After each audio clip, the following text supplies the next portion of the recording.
রাজ্যের সরকারি super speciality হাসপাতালের বিরুদ্ধে ফের রোগী হয়রানির অভিযোগ নদিয়ার তেহট্টের বাসিন্দা সোমা হালদারের। তার স্বামী শিভাস হালদারের লিভার বড় হয়ে যাওয়ার মতো একাধিক সমস্যা রয়েছে।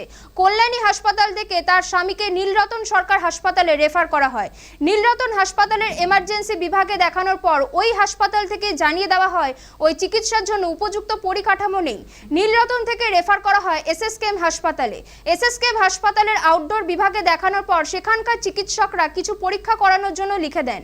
সোমার অভিযোগ, এসএসকেএম হাসপাতাল থেকে আবারও তাকে এনআরএস হাসপাতালে রেফার করা হয়েছে। যদিও তিনি এনআরএস হাসপাতালে না গিয়ে অপেক্ষা করছেন খোলা আকাশের নিচে, কারণ আগেই এনআরএস তাকে ফিরিয়ে দিয়েছে। চিকিৎসার সুপারিশের জন্য সোমা তেহট্টের এমএলএ তাপস কুমার সাহার কাছেও গিয়েছিলেন।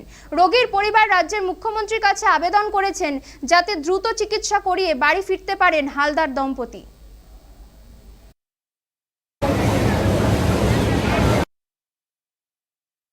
আজ এক সপ্তাহ ধরে আমি হয়রানি হচ্ছি। আজ এক সপ্তাহ থেকে আমি এই হাসপাতাল থেকে ওই হাসপাতাল থেকে এই হাসপাতাল আমাকে ট্রান্সফার করছে।